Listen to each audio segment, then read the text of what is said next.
Hi, friends. Something's different this week, right? If you've been listening to everything up until now, you might know what it is. If this is your first time listening, then I'm afraid I'm not the one you're looking for. But this is episode 65. There are many lovely little stories for you here.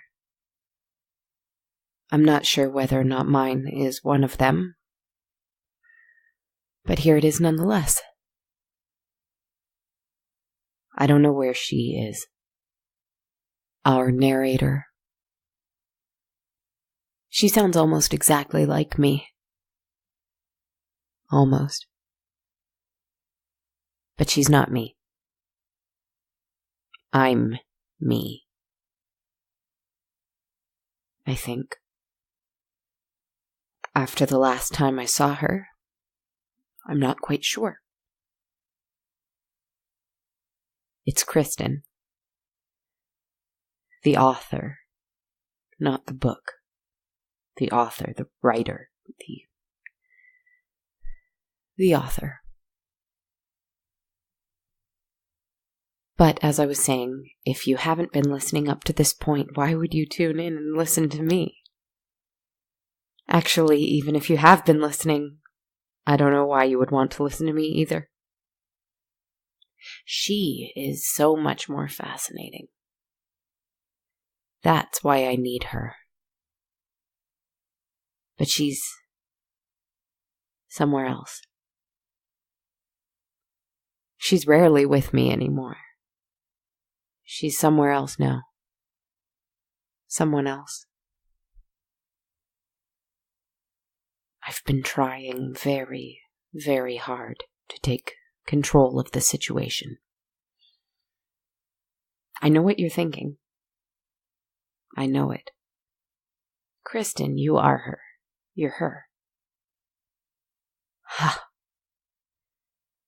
If only I was. Can you imagine? Oh, imagine what that would be like. I could fly right out of this building with big black wings and go up to those stars that I keep staring at. Then I could go down into the sea too and look at the stars from under the water. Then when someone raised my home to the ground, I could just move on like a ghost, too.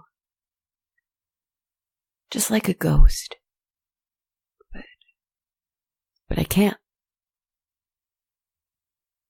I'm grounded here. Always. Just typing. But tonight it won't come out. I'm having trouble. Will you help me? Ah, wait. Yes, I have a story. I think. It happened just an hour ago or so. Or maybe a day ago. Maybe last week. The time from then until now has been strange and foggy to me. At any rate, it happened just recently. You'll see why that's important. I want her to be good and to have peace. Our narrator. I keep trying to push her in that direction, but something always steps in. Whether it is fate, luck, or her own impossible will, she will never be at peace. I killed her great and terrible love because of that. I wanted to, anyway. He kept getting in the way, steering her wrong. So I deleted him from the story. I had enough. I got rid of him.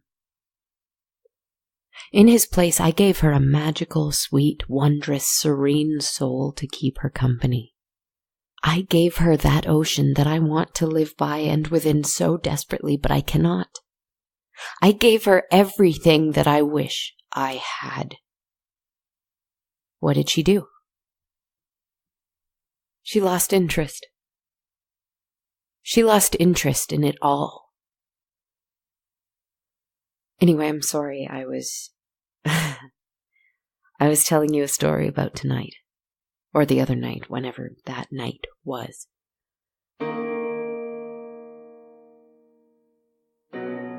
I was sitting here, trying to write this story. I was trying to write this story, and nothing was coming out, but I promised that I'd keep writing. I promised myself, I promised her, I promised you. I promised everyone. And I couldn't do it.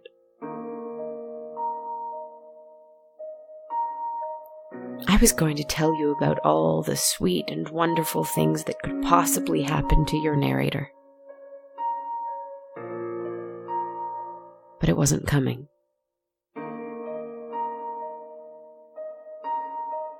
I saw the sun set, and I saw the stars come out, and I waited to see the moon come into the sky, just by those buildings outside my window, far in the distance. Like it always does. But the moon didn't come out this night. I don't know how, but for the first time, it wasn't there for me. How dreadful is a moonless night. How vast, how endless. I despised it. I heard something tapping, rapping, somewhat gently, and not at my chamber door, but rather the door to the balcony. Forgive me, I couldn't resist. I lock the door to my balcony every single night, and I double-check it several times, even though no one could possibly break in that way because I'm so high up. How and why would someone come in that way? But I lock it nevertheless. I sat here, typing this story. Typing nothing, typing some things and deleting them, typing other things and letting them stay, even though they're ridiculous and useless and may scare the listener away with its lack of structure or direction. Forgive me. Forgive me, but I can only be what I am. And the tapping kept happening at the door. But I didn't look at the door. I looked only at the window. Because it's much easier to stare out of a window than to open a door.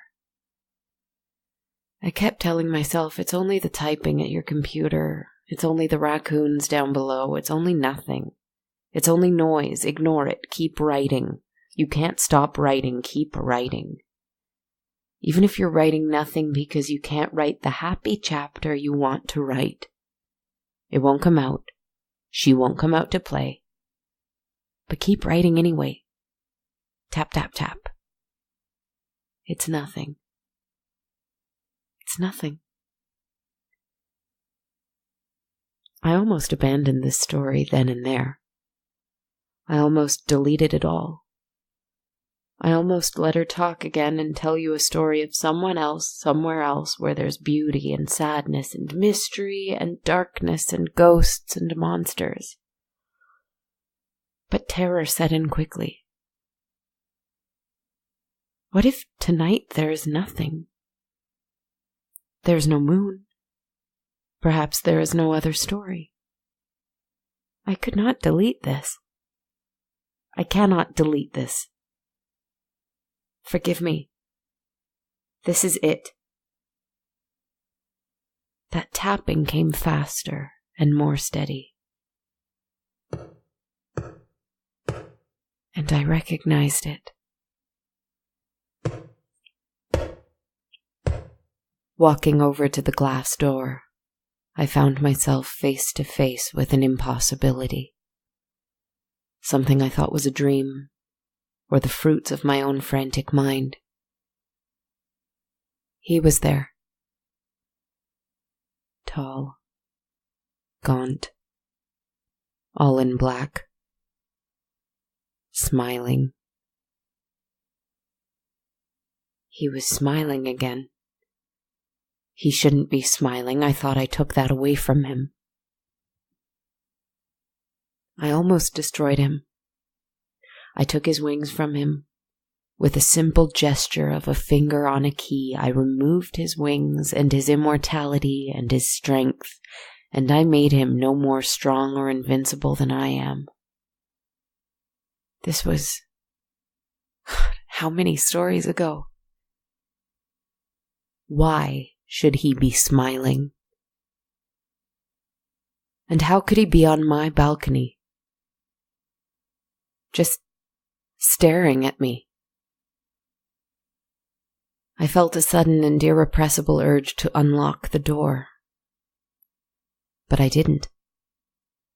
I didn't do it. I am terrified of unlocked doors, even when I know there is no one behind them. And behind this one was the most awful and stunningly evil creature I could ever dream up. I couldn't unlock the door. So I sat back down and I kept typing this.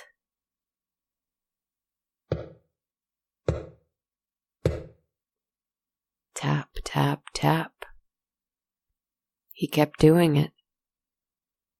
Slowly, with a long fingernail against the glass.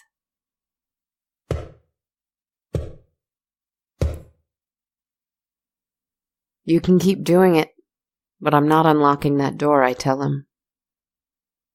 I tell him it now. I tell him again, and he just keeps smiling in the darkness. His face in shadow, but still I can see that mouth full of sharp teeth like pieces of broken white glass. And I heard the sound of the lock on the door turning. I got up and I immediately locked it again. Right in front of me, it unlocked itself. I locked it again. It unlocked itself. I locked it again. This is a nightmare. And he's still smiling. He knows what I did. He knows I took his power from him. I can see it in his eyes. His eyes which are wrathful and in terrible contrast with the gentle glee in his horrible smile. That smile I thought I extinguished. I can't see if he has wings or not. I can't see if his eyes are blue or if they're completely black. I'm not sure I want to get close enough to tell. But that door is unlocking of its own accord. So I know that his eyes must be black. He is standing on my balcony, so I'm sure that he must have wings. Which means that it doesn't matter what I do. It doesn't matter what I write. I wrote a battle between him and my ghastly hero, my narrator, who I know wants good deep down. I know it. I made her win and I made him lose. I wrote a battle between good and evil, and I made evil lose. I've made him lose other battles before that, too. I keep trying to destroy this dark stranger to make room for heroes and warriors, but he keeps coming back. He'll always come back. He's a part of this story for whatever reason. A part of my story. But I am the author, and every book is just a little piece of its author. This is just a little piece of me. This is not all of me. Right? Right? Do you think she's right about what she always says? That there isn't really good and evil? I really and truly hope she is. I made her say that anyway, so I suppose I have to believe it. It doesn't matter if I lock that door, does it? So I left it unlocked. He came in. He hasn't left since.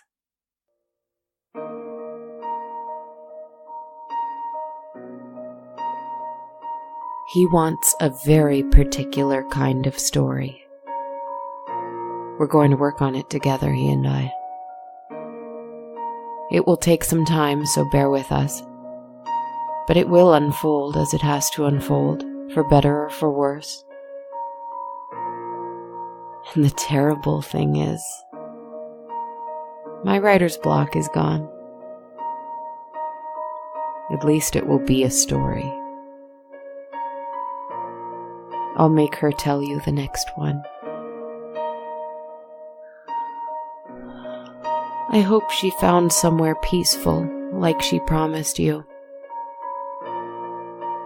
I hope she broke the cycle. I hope she's capable of that.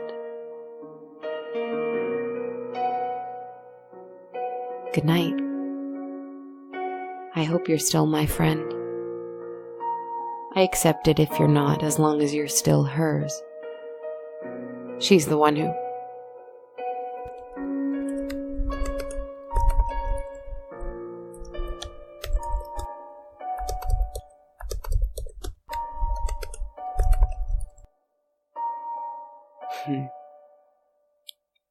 She'll be here next week. Good night.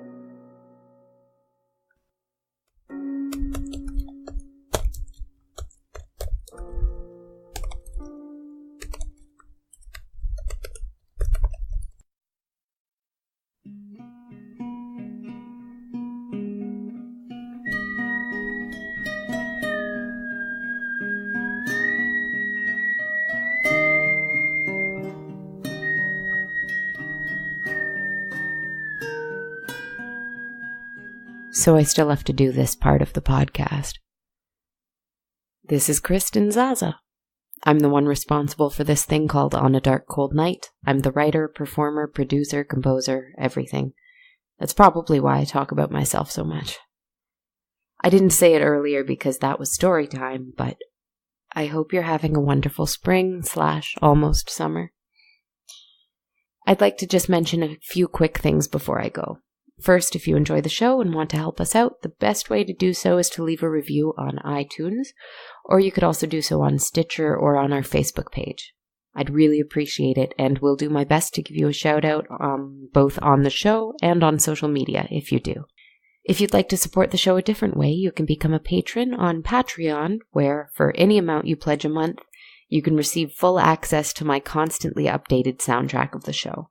You can find me there at patreon.com/darkcoldnight. Or if you want to donate just once and not receive that perk, you can buy me a coffee at ko-fi.com/darkcoldnight. And in more recent news, you can also buy a t-shirt or a hoodie. You can find them at bonfire.com/on-a-dark-cold-night. Finally, you can follow me on social media. I'm on Twitter at A Dark Cold Night, Instagram at Dark Cold Night Podcast, or on my Facebook page by the same name as the show. I also have a YouTube channel, same name as the show, if you want to subscribe and like your favorite episodes there. If you have any questions or comments about the show, feel free to give me a shout on any of those avenues. Thank you so much for listening. This was a strange week, and I've embraced that. I hope you don't mind. Have a wonderful evening, my friends. Bye.